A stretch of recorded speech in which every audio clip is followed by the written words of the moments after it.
Westside General Hospital, a symbol of excellence in healthcare in a wealthy suburban area, is about to face an unexpected challenge when Jennifer Walker, a talented black nurse, joins the staff. Little does she know she will soon confront deep-seated prejudices simmering beneath the hospital's surface. As tensions rise and conflicts escalate, an otherwise unassuming patient named Michael Harris quietly watches from his hospital bed. But Mr. Harris is no ordinary patient, and his presence will change everything. What mysterious power does this patient hold, and how could a nurse's struggle become the catalyst for systemic change? Let's dive in to find out. But before we go deeper into the story, comment below to let us know where you're watching from. And if you enjoy stories with unexpected twists and justice served, don't forget to subscribe to the channel to support us. Jennifer Walker, a black nurse with many years of experience in the medical field, had just begun her new job at Westside Hospital, a renowned healthcare facility in the wealthy suburbs. With her strong professional knowledge and dedicated spirit, Jennifer hoped that this job would open new opportunities for her while helping her grow in a professional environment. Westside was one of the region's top hospitals, famous for its highly experienced doctors and state-of-the-art equipment.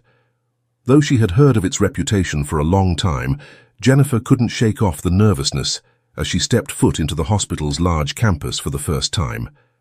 The spacious hallways, lined with polished marble floors and fluorescent lights reflecting off them, made the space feel even more cold and formal.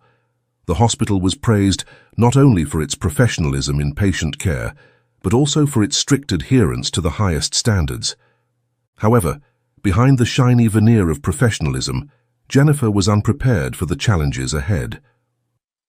From the moment she entered the hospital, she felt something was off. The fleeting glances from other staff members would land on her for just a brief second before quickly turning away, as if they didn't want to acknowledge her presence. Conversations among nurses and doctors suddenly fell silent whenever Jennifer approached, leaving behind an atmosphere of unfamiliarity and isolation.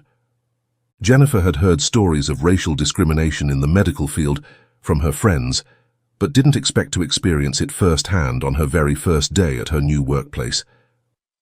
Still, she tried not to let that feeling hold her back. Jennifer believed that with experience and perseverance, she would soon prove her worth and earn the respect of her colleagues. As she approached the reception desk to check in, Jennifer encountered other healthcare staff members, most of whom were white.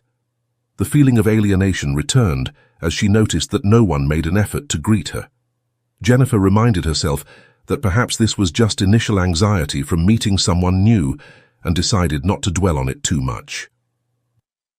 After completing the admission paperwork, Jennifer was instructed to meet with the head physician, Dr. David Richards, one of the most respected doctors at the hospital. She walked into his office, hoping this would be an opportunity to establish a positive relationship, but when she met him, that hope quickly vanished.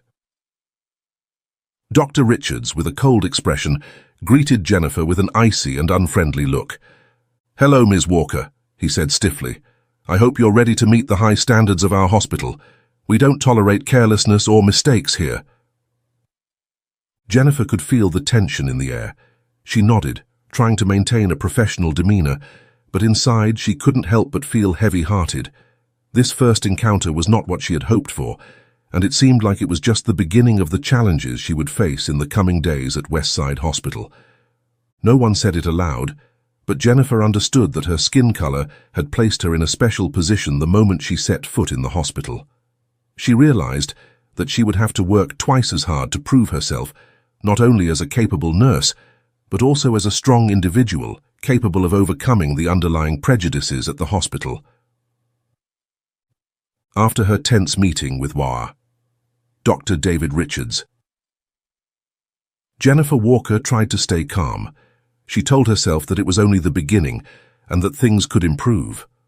Although she noticed the cold attitude from the department head, Jennifer didn't want to let it affect her work. She left his office, took a deep breath, and headed to the reception area to receive her first assignment for the day. As Jennifer walked through the hospital's hallways, she noticed uncomfortable attention from a few other colleagues. They gave her mysterious glances, only to quickly look away as if she didn't exist. Some didn't even bother to say hello or nod, which Jennifer noticed was different from how other staff members interacted with one another. The feeling of isolation became increasingly apparent as she approached the nurses' station. Jennifer decided to ignore the looks and attempted to display professionalism by introducing herself. She approached the nurses' station where a group of nurses had gathered, hoping to start making connections. She smiled confidently and said, "Hi everyone, I'm Jennifer Walker, the new nurse. I'm looking forward to working with all of you." Those around her immediately fell silent and exchanged glances with each other. A blonde nurse named Karen looked up at Jennifer coldly and responded in a dismissive tone, "Yeah, we know, maybe you should check with the head nurse to get your schedule." Her voice was filled with indifference, as if welcoming Jennifer was merely a mandatory duty. Jennifer felt the heavy and distant atmosphere around her. Despite her best efforts to make a positive impression, she couldn't help but notice the coldness from her colleagues. Even though they didn't say it outright, Jennifer knew that underlying racism was present. After receiving directions from Nurse Karen, Jennifer went to meet head nurse Emily Brown, the person in charge of her daily tasks. On the way, each step she took felt like a reminder that she was stepping into a completely different environment, one where she would have to fight not only to do her job well, but also to overcome the invisible prejudices surrounding her. As soon as she entered the office, Jennifer encountered head nurse Emily Brown, a middle-aged woman with a stern face. "You're Walker, right?" Emily asked without looking at Jennifer, her voice authoritative and distant. "I won't be coddling or going easy on you. I expect you to keep up with the pace here. We don't have time for mistakes." Jennifer nodded, telling herself that every beginning was tough, especially in a foreign place like this. However, deep inside she felt that the challenges would not only come from the workload, but also from the scrutinizing eyes and lack of goodwill from those around her. As Jennifer prepared to leave the office, head nurse Emily didn't bother to say another word or offer any encouragement. Back in the hallway, Jennifer followed her own footsteps to the patient care area. She tried to focus on her work, reminding herself that she would prove her worth through her skills and dedication, regardless of what others thought. However, the feeling of isolation had begun to chip away at her determination, making her first day at Westside Hospital more challenging than ever before. Jennifer realized that this place wasn't just a hospital, it was also a psychological battleground, where she had to face both racial discrimination and implicit biases. Standing at the beginning of a difficult journey, Jennifer decided she wouldn't allow herself to be defeated. Although her first day didn't go as expected, she promised herself that tomorrow would be a new opportunity to prove her worth, not just as a nurse, but as a strong individual capable of overcoming all obstacles. When Jennifer Walker left head nurse Emily Brown's day office, she felt a heavy burden pressing on her shoulders. Her first day at a Westside hospital had quickly turned into a mental battle rather than the friendly work environment she had hoped for. But she knew she couldn't give up easily. Inside Jennifer's heart, her mother's teachings were always a wellspring of strength, helping her overcome even the toughest challenges. As a child, Jennifer would always hear her mother, Carol Walker, talk about the hardships she had faced working in a prejudiced environment. Carol had been a teacher, and she too had encountered discrimination because of her skin color. "Sweetheart, life will never be fair to people like us," her mother had once said, her voice firm yet warm. "But you can never let anyone see you weak. They will doubt your abilities, but you have to show them that not only are you good, but you surpass what they expect." The more Jennifer thought about her mother, the more she felt courage and resilience welling up inside her. She knew that she wasn't just fighting for herself, but for all the other women of color who were also facing injustice and discrimination. Her mother had taught her that in a world where people judged her by the color of her skin, Jennifer would have to prove herself through her talent and unwavering determination. Jennifer also recalled her time in nursing school, when she had to endure skeptical looks from classmates and even some professors. People often questioned whether a black girl could succeed in such a demanding and precise field as healthcare. She had spent many sleepless nights studying, practicing, and relentlessly pushing herself to prove that she was not only capable, but could excel. Her achievements at the top of her class, earning admiration from the more fair-minded teachers, helped solidify her sense of self. Now standing in the cold hallways of Westside Hospital, Jennifer felt that same determination return. She had overcome similar challenges before, and she would do it again. This wasn't the first time she had faced judgmental stares, but she knew that the most important thing wasn't what they thought of her. It was how she would act to overcome these challenges. Jennifer entered the locker room to prepare for her shift, but she couldn't shake the feelings of loneliness and distance from her colleagues. She wondered whether things would ever change. But then the image of her mother appeared. In her mind again, a strong woman who always smiled despite the obstacles. Her mother had lived a life of resilience, never allowing discrimination to weaken her spirit. "When you feel beaten down, sweetheart, that's when you have to stand up stronger than ever," her mother had once said. And right now, Jennifer knew she couldn't let the hurtful comments or indifference from her colleagues hold her back. She had to fight, not only for herself, but for all the women of color out there who shared the same dreams and aspirations. Jennifer left the locker room, the heaviness in her heart gradually fading away, replaced by a determination stronger than ever. She had gone through too much to get here, and she wouldn't let anyone, not even Dr. Richards or anyone else, bring her down. She knew that her battle wouldn't just take place on the hospital floor, but also in the minds of those around her. But as her mother had taught her, Jennifer would never let them see her falter. She would prove that she wasn't just a great nurse, but a strong woman who could face any challenge. Jennifer walked into the patient care area, feeling ready for whatever difficulties lay ahead. Today might not have been perfect, but she was prepared for a long fight. Jennifer Walker's first day at Westside Hospital slowly came to an end, but the feelings of alienation and isolation didn't subside. Every passing hour felt like another challenge she had to face. It wasn't just the heavy workload of patient care, but also the hidden prejudice from her colleagues and the whispered conversations behind her back that she couldn't help but overhear.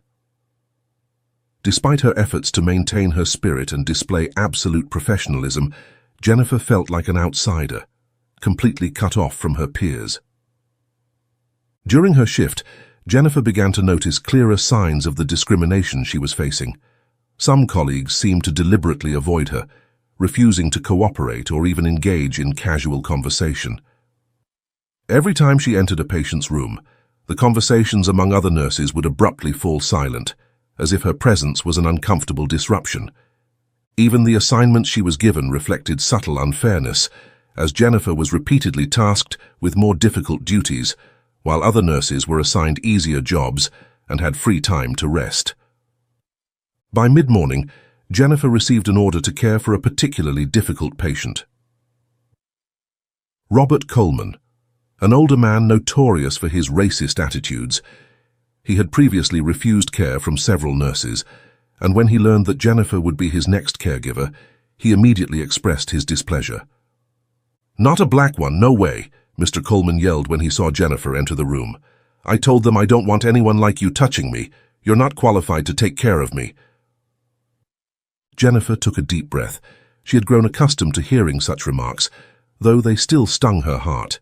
However, she refused to let anger or sadness cloud her judgment.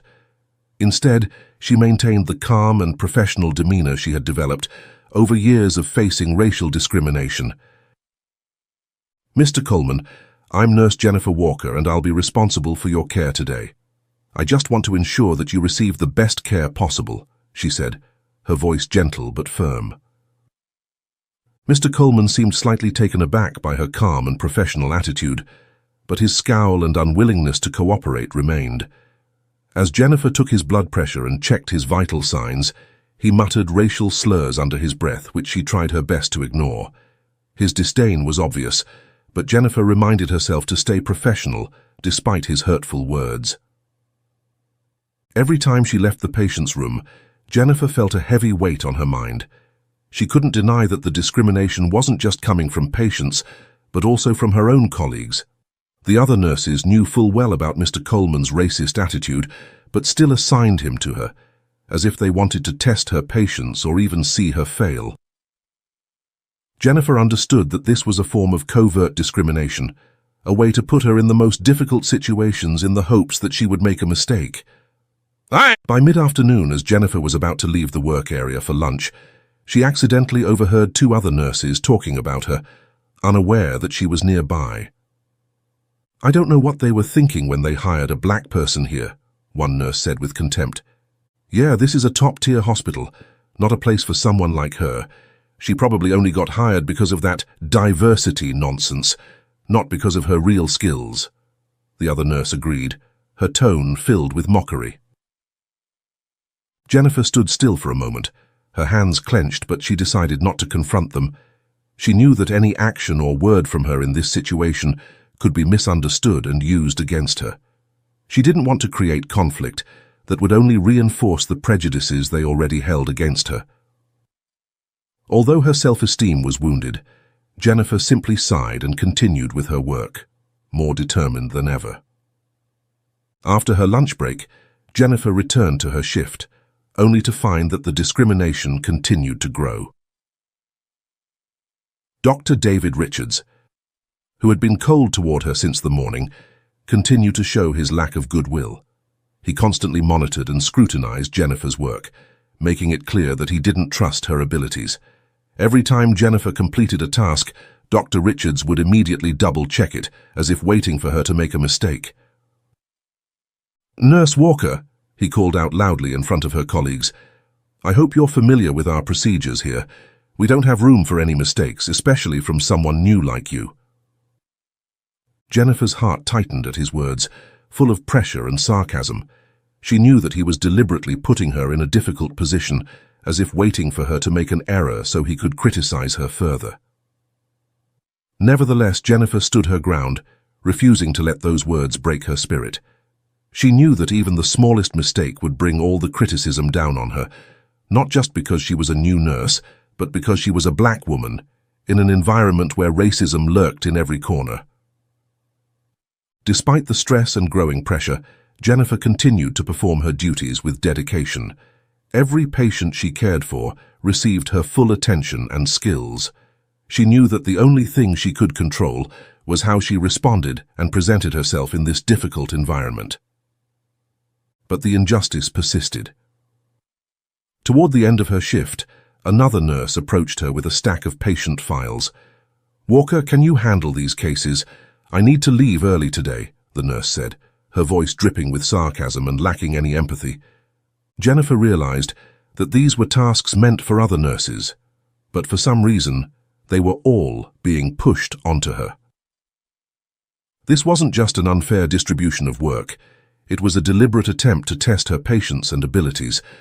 Jennifer felt pressure from all sides, but she still took the stack of files and continued her work without complaint. As the day drew to a close, Jennifer felt mentally and physically exhausted. Every heavy step she took as she left the hospital felt like a reminder of the challenges she had faced that day. Nevertheless, deep inside, Jennifer's determination remained as strong as ever. She had faced these challenges before, and she wouldn't let anyone or anything hold her back. Even though Westside Hospital had shown her its dark side on her very first day, Jennifer knew she wouldn't give up. She was ready to face whatever came her way because, deep in her heart, she still held on to her mother's words, "Never let anyone see you weak." After a long day filled with challenges and covert discrimination from her colleagues, Jennifer Walker tried to stay calm and keep doing her job.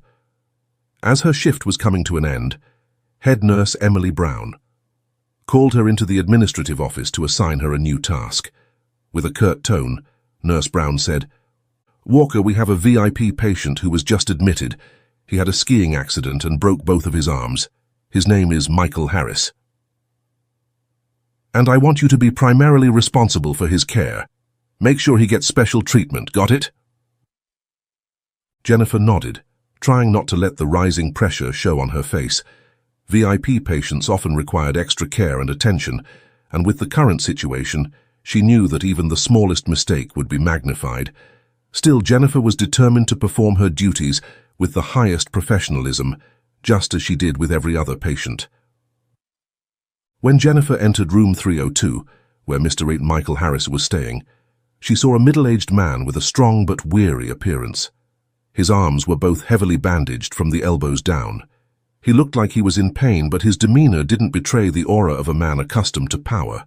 Mr. Harris wasn't like the other difficult patients Jennifer had dealt with earlier in the day. There was something different about him, though the class difference between them was clear, making her feel slightly apprehensive. "Hello, Mr. Harris, I'm Jennifer Walker, the nurse caring for you today," Jennifer said with a gentle smile, trying to create a comfortable atmosphere. Mr. Harris glanced at her for a moment, his gaze filled with curiosity and appraisal. "Hello, Walker," he replied, his voice calm. "I didn't expect to have this kind of accident. It's really unfortunate, isn't it?" Jennifer nodded lightly and quickly began checking his vital signs. She worked professionally, assessing his health indicators and ensuring that everything was stable. Mr. Harris didn't behave like the other patients she had cared for earlier today. He didn't show any sign of racial prejudice or discomfort with her being in charge. Instead, he observed her closely, with a surprisingly keen interest in her every move. When Jennifer finished her checkup, Mr. Harris unexpectedly said, "You seem very proficient. I haven't encountered many nurses as thorough as you." Jennifer was a bit surprised by the compliment, but she responded with a modest smile. "Thank you, sir. I'm just doing my job." Mr. Harris looked at her for a moment longer, as if he was trying to understand something deeper behind her gentle smile. He asked, "How long have you been working here?" Jennifer hesitated briefly before answering, "Actually, today is my first day at Westside." "Your first day?" Mr. Harris raised an eyebrow, clearly surprised. "So, how do you find it? Does the hospital live up to its reputation?" Jennifer sensed the curiosity in his question, but didn't want to share too much about her experiences. After all, he was just a patient. She chose to respond diplomatically, "The hospital has high standards and I'm doing my best to adapt." Mr. Harris remained silent for a moment, as if contemplating her answer. Before he could say more, the door suddenly opened, and Dr. David Richards entered with a broad, artificial smile completely different from the attitude he usually showed Jennifer. "Mr. Harris," Dr. Richards greeted, his voice full of enthusiasm that Jennifer had never seen before. "I see Nurse Walker has been taking great care of you. She's one of our best nurses, always ensuring patients receive the highest level of care." Jennifer struggled to keep a neutral expression. She knew full well that Dr. Richards didn't trust her abilities, and his false praise was just an attempt to please Mr. Harris, the VIP patient. Mr. Harris didn't seem particularly interested in Dr. Richards's compliments. Instead, he turned to Jennifer and asked, "So, do you feel the hospital has treated you fairly?" The question caught Jennifer off guard and put her in an awkward position.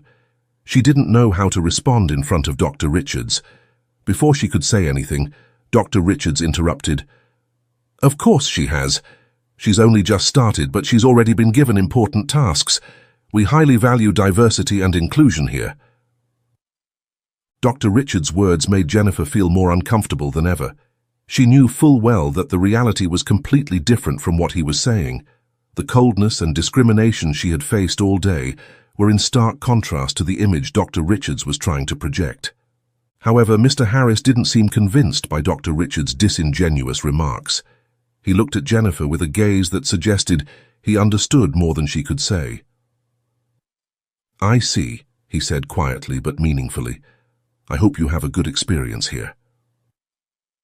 Dr. Richards quickly changed the subject, and began explaining Mr. Harris's condition, but Jennifer still felt there was something special about the way Mr. Harris looked at her.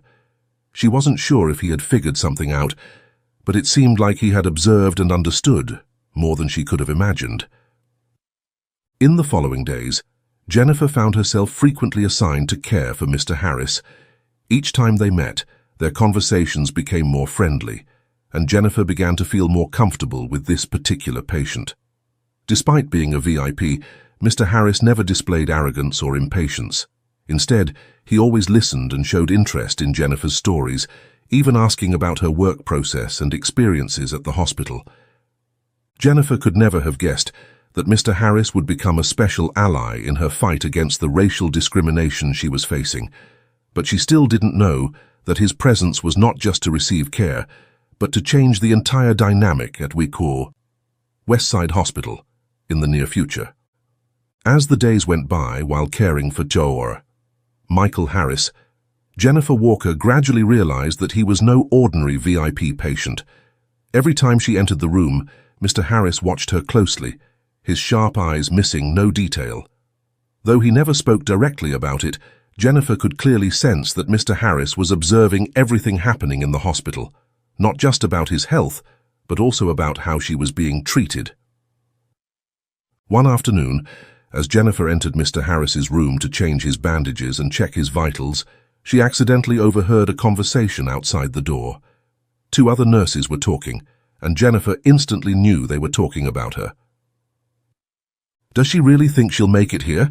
This place isn't for people like her," one voice said, filled with malice. "Yeah, I don't get why they let her handle VIP cases. She doesn't fit in at this high-class hospital," the other nurse laughed mockingly in response. Jennifer tried to stay calm, but those words stung deeply. Despite her familiarity with these kinds of covert racist attitudes and behaviors throughout her career, hearing it from colleagues at her new workplace still hurt. Mr. Harris, lying in his hospital bed, seemed to sense Jennifer's unease. He watched her every movement as she changed his bandages, noticing the slight tremble in her hands that wasn't there before.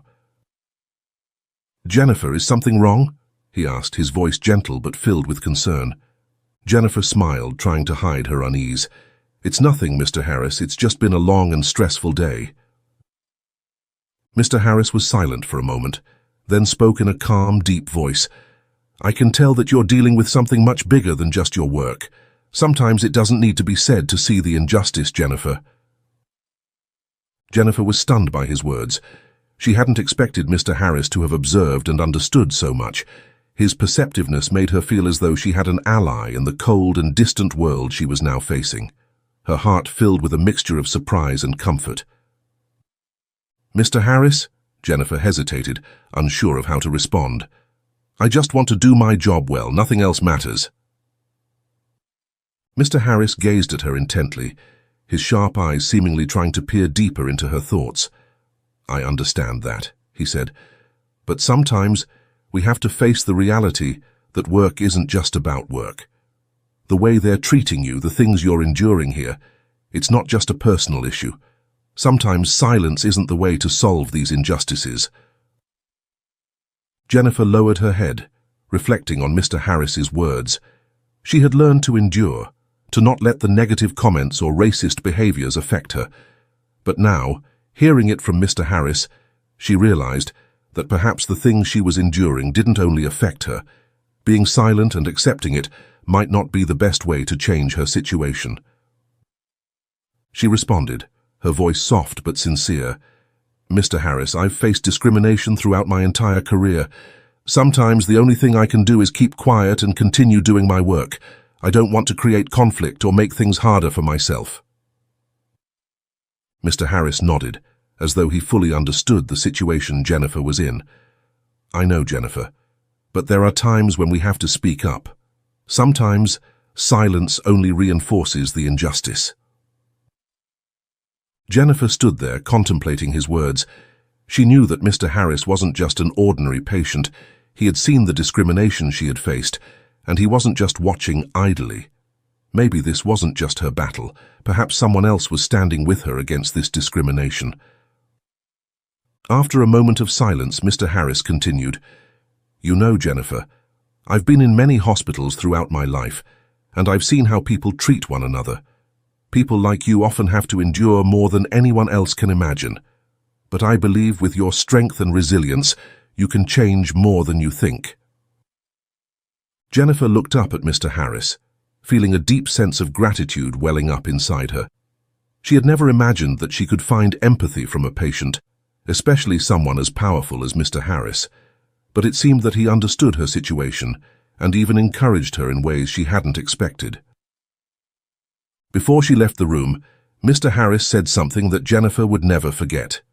Remember, sometimes the greatest strength isn't in how much we endure, but in how we stand up and change things.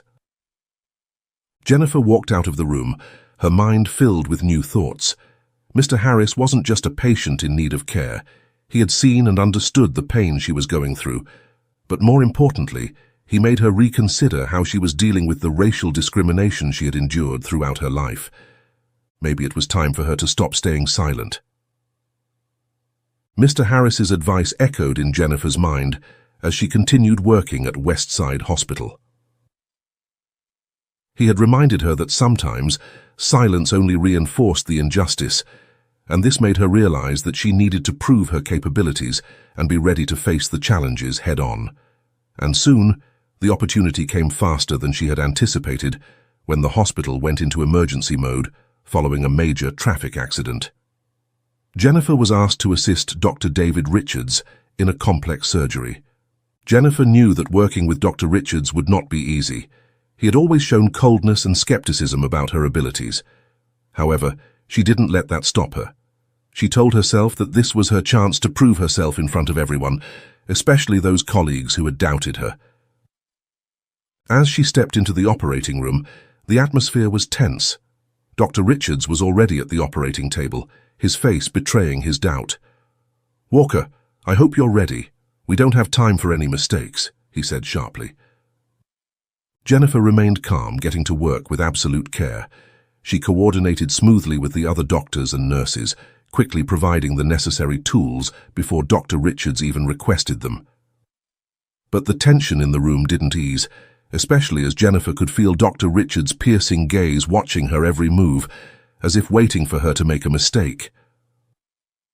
As the surgery progressed, Jennifer noticed something was wrong. Dr. Richards was preparing to make a critical incision, but from Jennifer's angle, if he made the cut in that location, the patient could suffer a serious complication. This situation was exactly like a case she had encountered during her training, and she knew that if she didn't speak up, the consequences could be severe. Jennifer faced an internal struggle. Speaking up meant directly challenging Dr. Richards, a man who had always doubted and criticized her. But if she stayed silent, she might witness a mistake that would have serious repercussions for the patient. Mr. Harris's words echoed in her mind once again. Sometimes silence isn't the solution. Jennifer took a deep breath and decided to speak up. "Dr. Richards, I think we should reconsider the incision location. With the patient's condition, I'm concerned that cutting at this angle could cause arterial damage." The entire operating room fell silent for a moment. All eyes turned toward Jennifer, and the tension seemed to peak. Dr. Richards looked up, his eyes flashing with obvious anger. "Are you questioning my decision, Walker?" he asked, his voice dripping with sarcasm and challenge. Jennifer could feel the pressure from all sides, but she held her ground. "I just want to ensure we're making the safest decision for the patient," she replied, her tone calm but firm. Dr. Richards stood still for a moment, his cold eyes sizing up Jennifer. The atmosphere in the room felt frozen, and everyone waited for his reaction. After a few seconds, with a begrudging frown, he quietly reviewed the ultrasound images. After checking thoroughly, Dr. Richards adjusted the incision position to exactly what Jennifer had suggested. The surgery continued without further complications. When the operation concluded successfully, everyone in the room left in silence without a word being spoken. Jennifer knew she had done the right thing, but the feeling of tension hadn't entirely dissipated. After cleaning up and leaving the operating room, Jennifer was preparing to return to the main ward when she heard a voice call from behind. "Walker, meet me in my office after your shift." "Dr. Richards, Mayor," said, his tone still cold and authoritative. The familiar feeling of anxiety welled up inside Jennifer. She knew she had been right, but at the same time, she also understood that directly confronting Dr. Richards could lead to unwanted consequences. He held great power in this hospital, and with just one word from him, her career could be severely impacted. As she made her way out of the surgery area, Jennifer happened to encounter Mr. Harris, sitting in his hospital room.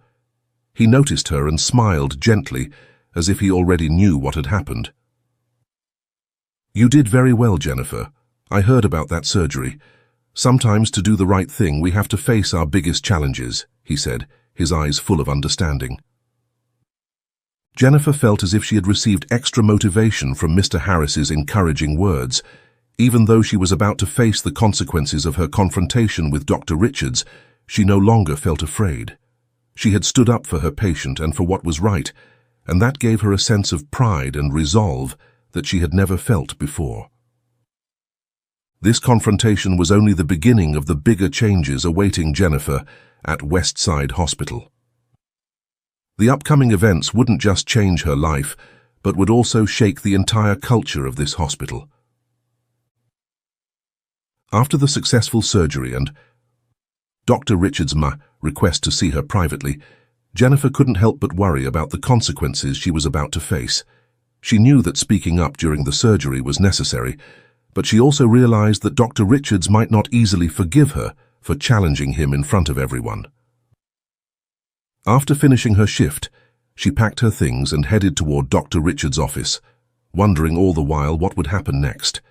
When Jennifer arrived at the office, Dr. Richards was already sitting, his face more stern than ever. Without waiting for her to sit, he began speaking angrily. "Ms. Walker, do you think you have the right to challenge me in the operating room? You don't understand that here, nurses are only meant to assist, not to give advice. That is completely unacceptable." Jennifer remained calm even though she could feel her anxiety rising. She understood that this was a critical moment, but she also knew she hadn't done anything wrong. "I only wanted to ensure the patient's safety, Dr. Richards. I believe I acted appropriately by speaking up in that situation," she said, her tone steady and resolute. Dr. Richards frowned, clearly unsatisfied with Jennifer's answer. He stood up, pacing back and forth in the office. "You think you're special because you dared to speak up? The truth is, you're just a part of this hospital's diversity policy. Without you, we'd function just fine. I think it's time to reconsider your position here." Before Jennifer could respond, another voice unexpectedly spoke from the doorway, surprising them both. "Dr. Richards, I think you're assessing the situation all wrong." Jennifer turned around, shocked to see Mr. Harris, the VIP patient she had been caring for, step into the office. He was no longer just an ordinary patient.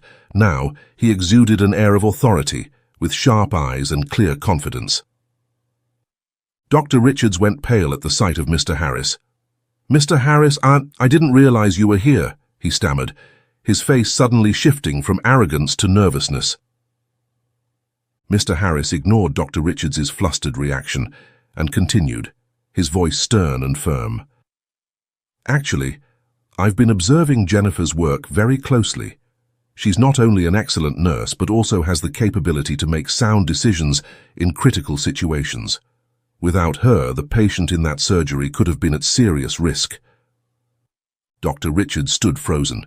"But Mr. Harris, I thought she had overstepped her authority," he tried to explain. "Authority?" Mr. Harris laughed coldly. "True authority comes from ability and dedication to the patient, not from the chair you're sitting in. And what you don't know, Dr. Richards, is that I'm not just a VIP patient, I'm the CEO of Healthcare United, one of the largest healthcare corporations in the country. I'm here to assess the quality of care at Westside Hospital, and what I've seen so far isn't impressive." Jennifer was stunned by these words. She had never imagined that Mr. Harris wielded such power.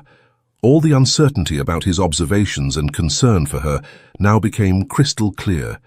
He hadn't come to the hospital as an ordinary patient. He was there to evaluate the entire system from within. Dr. Richards looked as if he was about to collapse. "Mr. Harris, I had no idea. I didn't mean to." Mr. Harris raised his hand to silence him. "What I've seen is injustice, discrimination, and a toxic work culture that doesn't value talent. Jennifer is a talented nurse and deserves to be treated fairly. What I've witnessed here is a failure on the hospital's part, and that will change immediately." Dr. Richards stood speechless, not daring to say another word. Mr. Harris turned to Jennifer with a gentler gaze. "Ms. Walker, I deeply appreciate your professionalism and your courage. You stood up for your patient and did the right thing. I want you to know that you have my full support." Jennifer was still processing everything, but she felt a profound sense of gratitude. She hadn't expected that speaking up for her patient's safety would lead to such a monumental shift. Mr. Harris wasn't just protecting her, he was prepared to change the system she worked in. Mr. Harris then turned back to face Dr. Richards. "I'll be calling for an investigation into your behavior and the behavior of the entire leadership team. This toxic culture must end. If Westside Maltier wants to continue operating under BEOS, Healthcare United's Wulaitan management, things will have to change, starting with you." Dr. Richards lowered his head, completely silent, clearly realizing that his career was now hanging by a thread. After the conversation ended, Jennifer walked out of the office with a mixture of relief and amazement. Everything had happened so quickly and unexpectedly, but she knew that this confrontation would be a turning point in her career. She had not only proven her worth, but also contributed to a larger change within the hospital. What Jennifer hadn't anticipated was that her courage and determination would make a difference, not just for her, but for the entire system she worked within. And though there were still many challenges ahead, Jennifer knew she wouldn't have to face them alone. After the tense confrontation with Dr. Richards and the surprising revelation about Mr. Harris' true identity, Westside Hospital began undergoing profound changes. The incident not only caused a stir within the hospital, but also spread quickly throughout the medical community. Investigations into the toxic work culture, particularly discriminatory behavior, were launched immediately. Those involved were reprimanded and required to undergo diversity and equity training programs. Dr. Richards, once the unquestioned authority at the hospital, was suspended from his position as soon as the initial investigation results were released.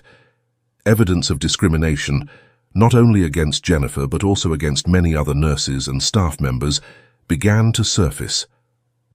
Jennifer's case had paved the way for others to come forward and speak out about the injustices they had endured, forcing the hospital's leadership to acknowledge and address the problem.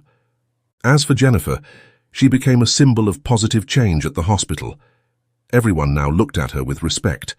No more whispered prejudices or indifference from colleagues. Those who had once shunned her had changed their attitudes, recognizing that Jennifer wasn't just a skilled nurse, but also a courageous person who stood up for what was right, even at the risk of losing her job. Mr. Harris, having seen Jennifer's capability and strong spirit, decided to offer her a role in a larger reform project. Healthcare United. The healthcare corporation he headed began implementing reforms aimed at creating a more equitable and inclusive work environment across all the hospitals in its system. Mr. Harris invited Jennifer to become an advisor for this project, with the role of suggesting policy improvements and training healthcare staff, helping them understand the importance of diversity and equity in the workplace. Jennifer, though surprised and somewhat hesitant about the new role, knew that this was an opportunity not only to advance her career, but also to help change the system from within.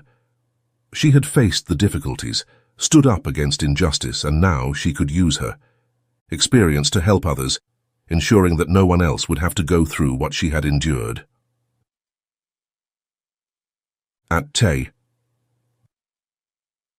Westside Hospital, a new atmosphere began to take shape.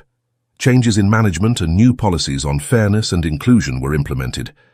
Healthcare staff were required to attend diversity training courses, and nurses and doctors who had previously been marginalized were now given equal opportunities for advancement. Those who had behaved inappropriately were dealt with strictly, and Jennifer's case became an example of how standing up against wrongdoing could lead to significant changes. For Jennifer, she was no longer the new nurse enduring cold stares from colleagues. She had now become an essential part of transforming the work culture, a source of inspiration for many colleagues who had been afraid to speak up when faced with injustice. She not only gained recognition from the hospital, but also from the broader healthcare industry, receiving invitations to speak at conferences and seminars on workplace diversity and equity. Even though everything had changed for the better, Jennifer knew that her journey was far from over. Her new role within Healthcare United would not be easy. Changing a system that had long been rife with inequities and prejudices would not happen overnight. But Jennifer felt empowered by Mr. Harris's support and by her colleagues' newfound awareness. What Jennifer realized most deeply after everything was the importance of speaking up. If she had stayed silent in the operating room that day, if she hadn't stood up to Dr. Richards, things might have gone in a completely different direction. But thanks to her courage, she had not only changed her own fate, but also contributed to improving the work environment for thousands of other healthcare workers. Looking back on her journey, Jennifer knew that her career was no longer just about the daily work of a nurse. She had become a representative of change, advocating for fairness and equality in the healthcare system. And with the achievements she had gained, Jennifer felt more ready than ever to face the challenges ahead, with the belief that when you stand up for what's right, real change is possible. Jennifer's journey had closed one chapter of hardships and opened a new chapter of hope and opportunity for even greater changes, not just at Westside Hospital, but throughout the healthcare system. The story of Jennifer Walker has shown us the power of courage when standing up against injustice. Through her journey, she not only changed herself, but also helped improve an entire system that had been filled with discrimination and unfairness.